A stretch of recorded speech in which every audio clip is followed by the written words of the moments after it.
नमस्कार दोस्तों, स्वागत है आपका न्यूरोमेड टॉक्स में। मैं हूं डॉक्टर अरुण तुनगारिया, ब्रेन और स्पाइन सर्जन। दोस्तों, आज बात करेंगे ब्रेन ट्यूमर्स के बारे में। किस तरह के ये ब्रेन ट्यूमर्स हो सकते हैं, क्या क्या लक्षण हो सकते हैं इनसे, कैसे डायग्नोस करना है और फाइनली ट्रीटमेंट क्या है। दोस्तों, ब्रेन ट्यूमर नाम सुन के थोड़ी घबराहट होती है, डर होता है कि क्या होगा, कैसे ठीक होगा, कभी ठीक होगा कि नहीं। ये सारी आशंकाएं और धारणाएं बहुत सी हैं जिनको मैं कोशिश करूंगा आज थोड़ा दूर करने की। सबसे पहले जानते हैं कि ब्रेन ट्यूमर ये होते क्यों हैं। ये क्वेश्चन बहुत कॉमनली मेरे से पूछा जाता है और ख़ासकर जब ब्रेन ट्यूमर का कोई पेशेंट आता है तो उसके साथ वाले ये ज़रूर जानना चाहते हैं कि आखिर हुआ क्यों उन्हें और क्या हमें भी हो सकता है, और अगर ऐसा कोई चांस है, ऐसा कोई चीज़ है जिससे हम बच सकते हैं, ना हो तो क्या कर सकते हैं उसके लिए। तो मेरा जवाब यही होता है कि ब्रेन ट्यूमर जैसे अपने शरीर में जिस दूसरे तरह के ट्यूमर होते हैं, ग्रोथ होती हैं, अलग अलग टिश्यू की ओवर ग्रोथ हो जाती है जिसे हम ट्यूमर कहते हैं या फिर कैंसर कहते हैं, तो उसी तरह से ब्रेन में भी जो टिश्यूज़ हैं वहाँ पे वो टिश्यू ओवर ग्रो करने लग जाते हैं और एक गांठ सी बना देते हैं जिसे हम ब्रेन ट्यूमर कहते हैं। यहाँ एक बहुत बड़ा कन्फ्यूजन हो जाता है कि ब्रेन ट्यूमर का मतलब कैंसर तो नहीं है कहीं पे। जो ट्यूमर सिर में आप गांठ कह रहे हैं वो कैंसर वाली है या बिना कैंसर वाली है, तो इसको मैं थोड़ा क्लैरिफाई कर देता हूँ। ब्रेन ट्यूमर्स ज़्यादातर जो होते हैं वो नॉन कैंसरस होते हैं। यहाँ पे ये समझना ज़रूरी है कि जब हम कहते हैं कि कैंसर की गांठ है तो उसकी टेंडेंसी थोड़ी फैलने वाली होती है, शरीर में दूसरी जगह कैंसर के सेल्स जाके डिपॉजिट हो सकते हैं, चाहे बोन मैरो में, हमारी रीढ़ की हड्डी में, लीवर में, फेफड़ों में, लंग्स में। इस तरह से कैंसर की जो होती है टेंडेंसी वो फैलने वाली होती है। लेकिन ज़्यादातर जो ब्रेन ट्यूमर जो ब्रेन में ही स्टार्ट हुए हैं वो ब्रेन में ही रहते हैं, उनकी इस तरह की टेंडेंसी नहीं होती कि वो शरीर में दूसरी जगह जाके फैले। इसलिए ब्रेन ट्यूमर हम कह सकते हैं ज़्यादातर नॉन कैंसरस है। तो यहाँ पे एक और चीज़ मैं इसमें ऐड करना चाहूँगा कि जो पेशेंट कैंसर के हैं, क्रोनिक कैंसर, ब्रेन नहीं, बॉडी में किसी दूसरे पार्ट में कैंसर है, सपोज लंग्स में कैंसर है, ब्रेस्ट कैंसर है, तो इन पेशेंट्स में जब कैंसर एडवांस स्टेज में आता है तब कुछ कैंसर सेल्स ब्रेन में जाके डिपॉजिट हो सकते हैं जिसे हम मेटास्टेसिस कहते हैं, और इस तरह से अब जो ब्रेन ट्यूमर है वो कैंसरस है। तो आप ये डिफरेंशिएशन समझ लीजिए कि कैंसरस ट्यूमर क्या है ब्रेन का और नॉन कैंसरस ट्यूमर क्या है। इनको जो क्लासीफाई किया गया है वो अलग अलग तरीके से किया गया है। WHO क्लासिफिकेशन है, उनके सेल जो किस सेल से वो ओरिजिनेट कर रहे हैं उनके बेसिस पे है, पीडियाट्रिक है, एडल्ट है। बट सिंपल भाषा में और समझने के लिए बेटर ये रहेगा कि हम उसे दो पार्ट में डिवाइड करें, एक बिनाइन ट्यूमर और या फिर कह सकते हैं लो ग्रेड ट्यूमर और एक high grade tumours. Brain tumour को क्लासीफाई अलग अलग तरीके से कर सकते हैं, पर मोटे तौर पे जो क्लासिफिकेशन फॉलो की जाती है ऑल ओवर द वर्ल्ड वो सेल के ओरिजिन से की जाती है, क्योंकि हमारे ब्रेन में बहुत से डिफरेंट टिश्यूज़ हैं। ऑफ कोर्स जो न्यूरॉन है, नर्व सेल है, वो सबसे मेन टिश्यू है जो पूरे ब्रेन को बनाता है, पर वहाँ पे सपोर्टिंग कुछ सेल्स भी हैं, सपोर्टिंग टिश्यू भी है, कुछ लिम्फोसाइट्स भी हैं, वहाँ पे ब्लड के जो सेल्स हैं वो भी वहाँ पे हैं। तो ये जो अलग अलग सेल्स हैं वहाँ से ग्रोथ हो सकती है ट्यूमर सेल्स की, और एक वो ब्रेन ट्यूमर में डेवलप हो सकता है।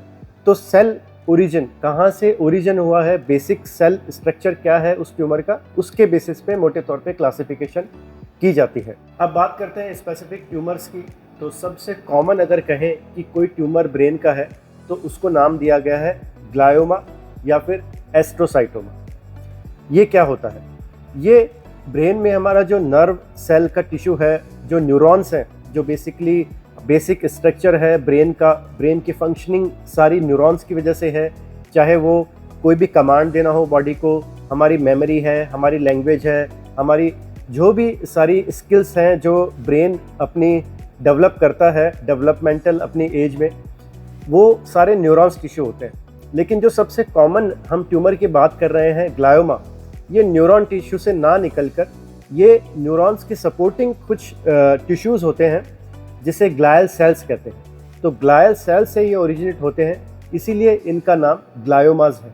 ये तीन तरीके हो सकते हैं, क्योंकि तीन तरीके के जो हैं ग्लायल सेल्स होते हैं, एस्ट्रोसाइट्स, ओलिगोडेंड्रोसाइट्स और इपेंडाइमल सेल्स।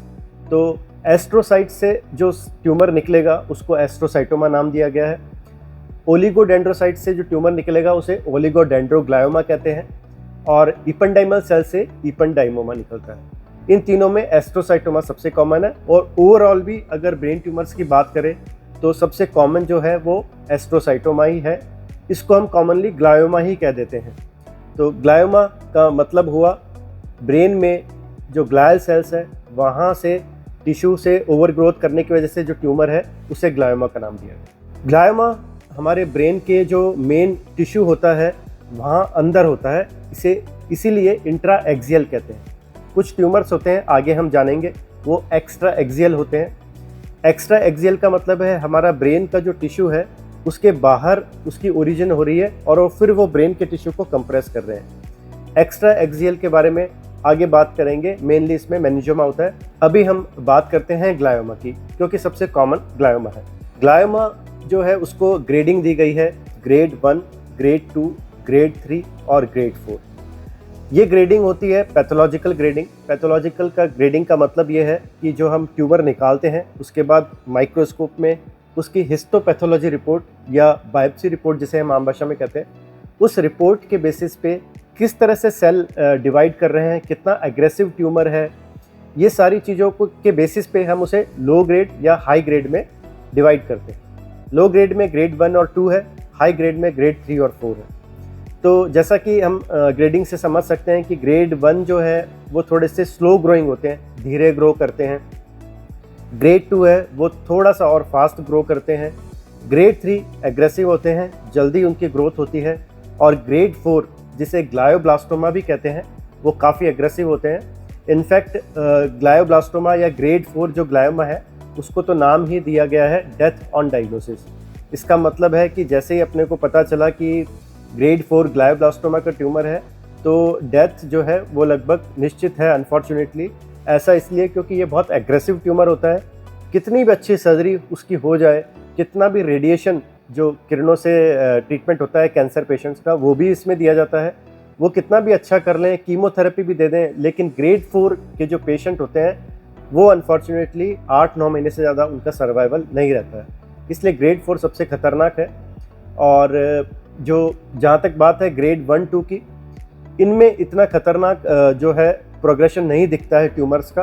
ग्रेड 1 या 2 अगर अच्छे से पूरी सर्जरी से निकल गया है ट्यूमर, रेडियोथेरेपी डिपेंड करता है बहुत से फैक्टर पे, दी गई है या नहीं दी गई है। तो ज़्यादातर ग्रेड 1 और 2 के पेशेंट्स 5 साल से लेकर एवरेज 10 साल तक ऐसी कोई प्रॉब्लम उनमें लंबे समय तक नहीं आती है। यहाँ पे ग्रेड 3 जो है वो लगभग इन हाई ग्रेड एग्रेसिव जो ग्रेड 4 है और लो ग्रेड ग्रेड 1 और 2 है उनके लगभग बीच का बिहेवियर ग्रेड 3 का होता है। तो उसमें भी अगर पूरी तरह से सर्जरी और रेडिएशन दिया गया है तो उसके बाद काफ़ी हद तक वो कंट्रोल में रहते हैं। तो ये तो सबसे कॉमन जो ट्यूमर है ग्लायोमा उसकी बात हुई। अगर हम प्रिवेलेंस वाइज देखें कि कौन सा और ट्यूमर है जो बहुत कॉमनली ब्रेन में होता है, तो वो होता है मेनिंजियोमा, जिसके बारे में थोड़ा सा मैंने बताया कि वो एक्स्ट्रा एक्सियल होता है।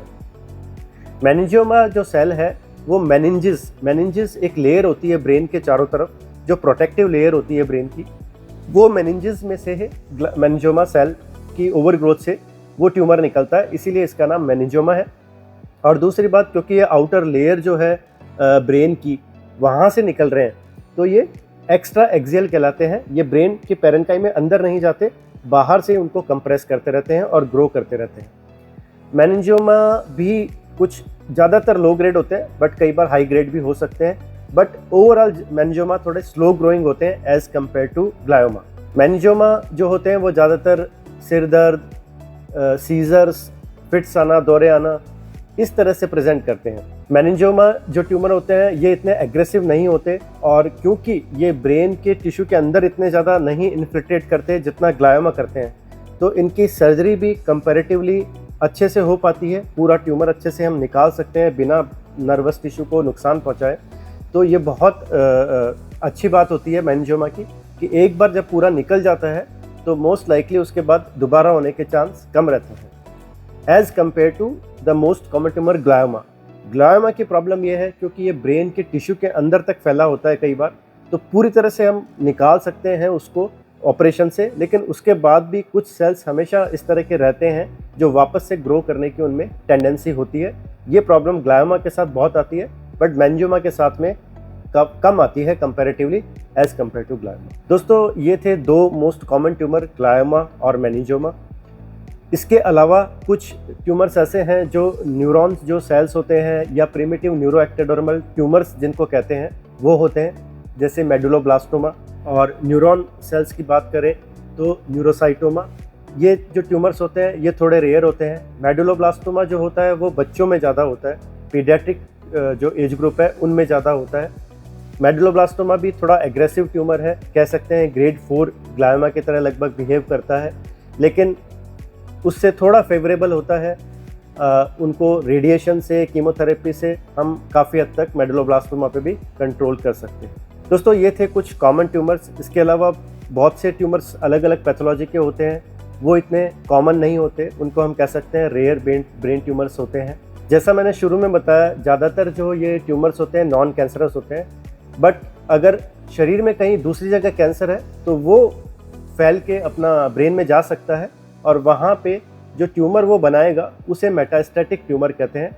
तो ये भी एक कॉमन है, लेकिन डेफिनेटली ये जो चीज़ है वो उन्हीं पेशेंट में है जिनको पहले से कैंसर है और कैंसर उनका ब्रेन में फैल गया है। मेटास्टैटिक ट्यूमर का भी जो बेसिक प्रिंसिपल्स हैं वो सेम है। अगर ऑपरेबल है, सर्जरी से उसको निकाला जा सकता है, तो पूरी तरह से कोशिश की जाती है कि पूरी तरह वो मेटास्टेसिस जो है उसको हटाया जाए सर्जरी से।